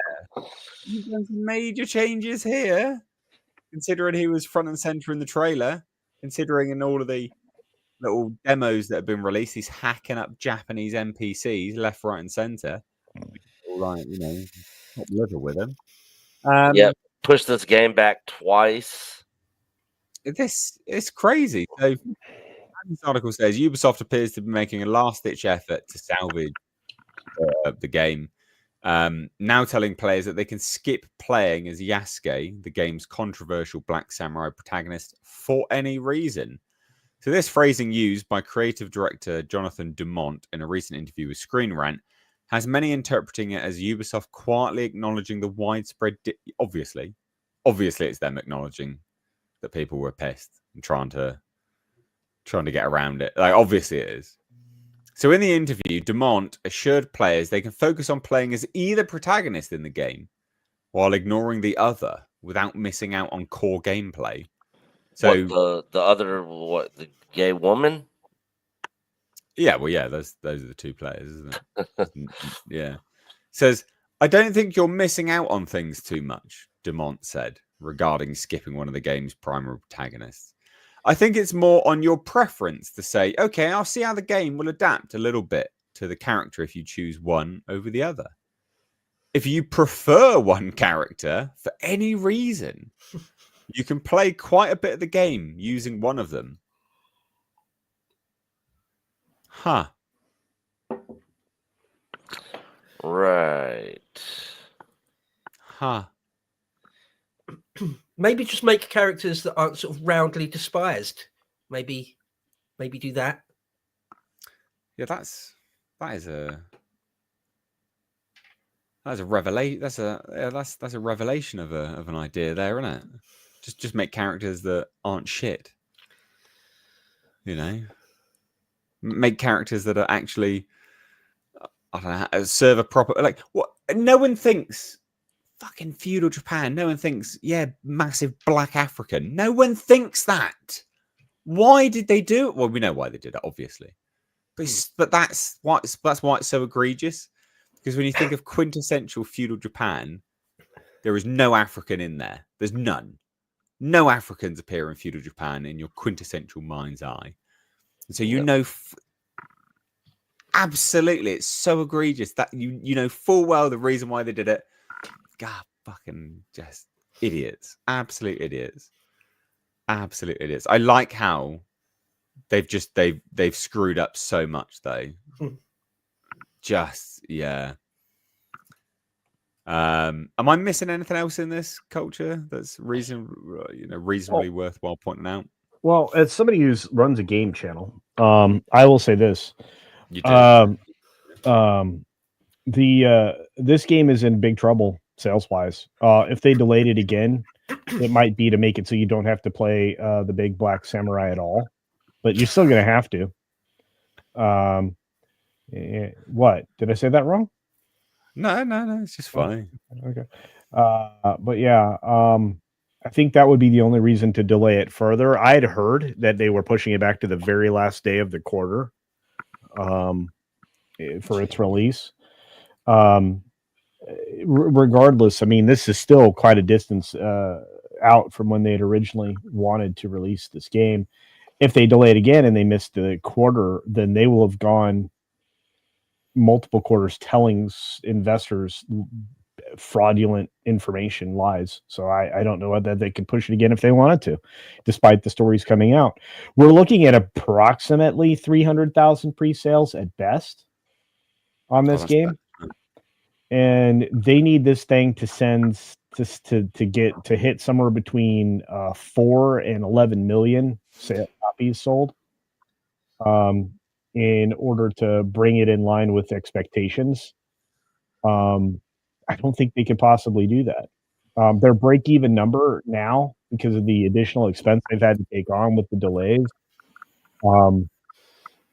I would imagine they need at least 5 million or so, a little under 5 million copies sold just to break even on the cost of producing this game. And wow, so they're nowhere near. So that's nowhere. That's not close.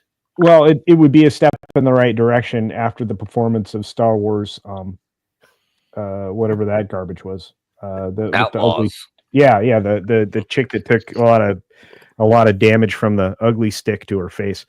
But the overall issue with Ubisoft is they have to be appealing enough that somebody's going to want to take them on and make them private.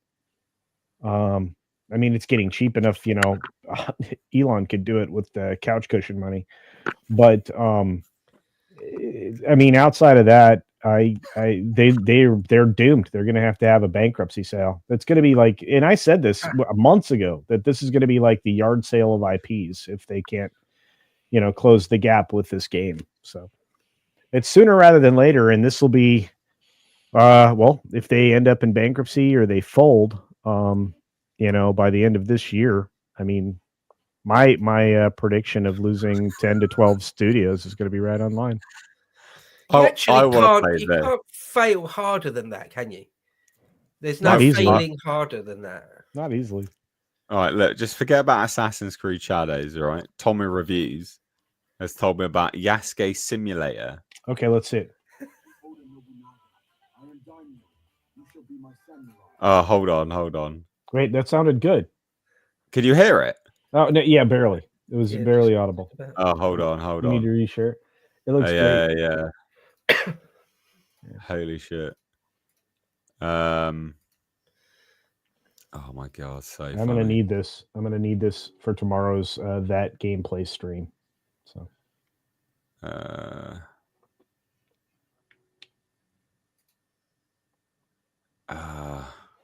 hold on.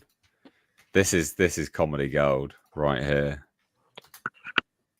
Jesus. This is the this is it. This is what everyone needs to. It sounds like I'm headed out to buy this game right now. I am Oda Nobunaga. I am Daimyo. You shall be my samurai, Yasuke. You will help me unify Japan. Go now to the streets. Fight your way up to Takasaki Castle, controlled by the Takeda clan. Foreigner.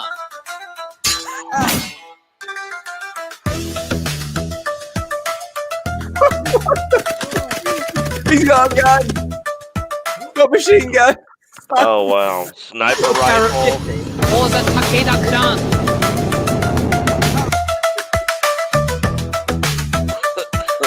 Watch this. This is like GTA.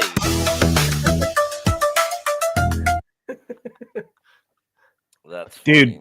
Dude. I'm stealing this because I've got to use it for tomorrow's stream. I just can't believe how easily he died then.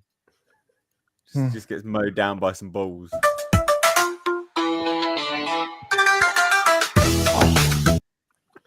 What's going on with the cars? I don't know. He got a car? It makes as much sense as a big black samurai in that period of time. That's like an anti-aircraft. Yeah. Oh no, I think that's perfect. I think that's perfect for this game. Piercing. What the fuck is this? I mean, this looks better. This looks demonstrably better than Assassin's Creed Shadows. I'm not going to lie. Yeah, well, I'm going to tell you right now, but I don't know if this is Unity or if this is Unreal 5. But either way, the built-in assets are golden. So well done. I am Oda Nobunaga. I am Daimyo. You shall be my samurai, Yasuke, Dude, the music's bitching, dude. I'm sorry. I want to know. If there is actually like a Barrett 50 in it, that would be cool. I think this is legitimately a game. Dude, you might, dude, you take that thing up to the top of that house and you smoke the leader of the other faction like from half a mile away. Blake, done, game over. Look how quick it's rolling. Is this the new Civilization 7? Because if so, sign me. Oh man.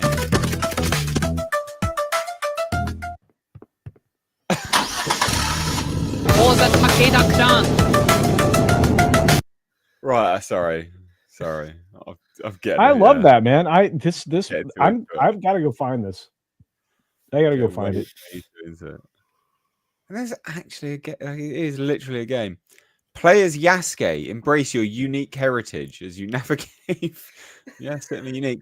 As you navigate feudal Japan in a fight for survival and dignity. Master epic samurai combat. Wield your katana with style, precision, and flair. Slashing through waves of adversaries. Step into 1579 as Yasuke. Tap your ancestral power to perform devastating moves and awaken the latent strength that transcends. The developer is history accurate developers. Is this? I thought the whole thing was just a joke. I'm looking at it on Steam right now, bro. Actually on Steam, then. The game is not yet available on Steam. It drops March 20th of 2025. That's so good. That's amazing. That's brilliant. In a land where samurai roam and power is defined by the sword, Yasuke, the only African warrior to rise to the ranks of the samurai, steps into the pages of history like a walking plot twist. It's 1579, and Yasuke's arrival in Japan, alongside a Jesuit missionary, join Oda Obunaga and help him unite all of Japan. Amazing. I think that's worth playing. I think that would be fun. Yeah, if only just to flip it. And don't forget that they added in the ability to basically have the LGBTQ plus relationships with the characters that you play in this game. Also, it's a complete joke. This thing's got pushed back twice. Supposed to come out November last year. Got pushed to February, and now it's got pushed to March 20th. And Ubisoft stock. Have you guys seen it lately? Yeah. In the toilet. Is it? Yeah. I mean, it was up to almost $100 a share, and it's creeping down to like almost under $10. Ooh. No, it's euros. It's always in euros. Yeah. So it's worse than dollars, actually. That's a dead cat bounce almost. Yeah. That really is in the toilet. That's not an exaggeration. Bloody hell. No, it's in big trouble. Yeah. Yeah. Yeah. If you create one piece of art, let's call it that, and your whole company goes bankrupt. Yeah, there's no worse fail. They deserve it, though. They deserve it. They deserve it. Good riddance. Yep.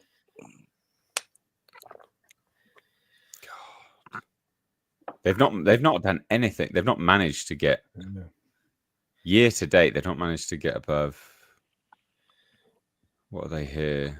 23 in one whole year. It's just been going downhill though. 5 years. It's just a steady decline. Assassin's Creed 2, when you were Ezio Auditore in Florence, that was good. One of my favorite games. Yeah. I've gone back. I played that at the time, loved it. Like 3 or 4 years later, went back and played the whole story again. Yeah. About 5 years after that, did it again. Loved it every time. Yeah, well, I have the trilogy of Ezio or whatever it is, or the games that involve him. I went back and played that. You could buy it as like a package, and even though I already own the games, I didn't own them for my PS5, so I bought them on the PlayStation Network store, and now I can go back and play the Auditore, the Ezio Chronicles or whatever it's called. So I like that. And I look, I'm telling you, I liked the interactivity. I liked the different take on the different eras. But I noticed a trend starting with Black Flag that immediately kind of changed the way the game was headed, and changed some of the backstory and about the animus and everything else. And from that point forward, it started to go bad and sideways. And while I still enjoyed playing the games, all the way up to some of the more recent ones, it just wasn't the same. And then, we get the amazing lesbians and origins that just kind of make that super fun. The next game where you get to go to Rome was also quite good. But have any of you seen the film they made with Fassbender? Nah. Yeah, I did. I watched it. Yeah, I watched it. Yeah. That was... Yeah, it unfortunately had some of the less popular elements creep into the game. But the Animus was a completely different design with that robotic arm. It was very strange. Yeah, I just found it odd. I just kept waiting for it to get good. That film, I kept waiting for it to like. You're going to show the good things about this story and this concept, right? And it just didn't really ever. It just didn't do it really. I felt. Don't get your hopes up with video game adaptations. Well, fair point. Few and far between. Got a super chat about this. Says Chaos is fun. Says I'm loving the idea these tits think that erasing Super Black Samurai as the player's choice will make folks buy it. Can't wait for the Steam numbers. No, I think they're going to be rough. Chaos is fun. Yeah. Right. Yeah. The Steam numbers are going to be brilliant on this. That other game, though, that we just saw, those numbers are going to be amazing. Oh, yeah. Yeah. Yeah. Yasuke Simulator. Amazing. Peak video games in 2025. That is peak right there. This summer, Yasuke is Daimyo. that shitty game we just saw might genuinely outperform the Ubisoft thing. On profitability, maybe. Yeah. Maybe. Yeah, may actually. If it gets good traction and stuff. Yeah, it might do. Right, well, that's it. I don't really have much else to say, to be honest. I think that about wraps us up, really. Yeah, full on show. So I'll give it to you first, Bo. Promote some stuff. Tell people where they can find you, all that good stuff. Yeah, catch me on Twitter, just Bodade or History Bro 1, I think is my handle. I've got my own channel, History Bro. A few 100 hours worth of history themed content there. Everything from prehistory through to 20th century stuff. Also on the podcast of the Lotus Eaters, live at 1 p.m. every weekday, 1 p.m. Greenwich Mean Time. Got my own show there behind the paywall, though, called Epochs. Again, another few 100 hours of history themed content. And of course, there's mine and Nate's shared channel. We're trying to get off the ground and grow the state of politics. Go over and check that out if you can. Excellent. And Nick? Yeah, you guys can catch us every Thursday night on Echo Base Network, then Friday afternoons at 2 o'clock Central for EBN Cast. Thursday nights at 7 o'clock Central. And I just rewound the stream back to the beginning to watch the new intro as soon as we get out of here.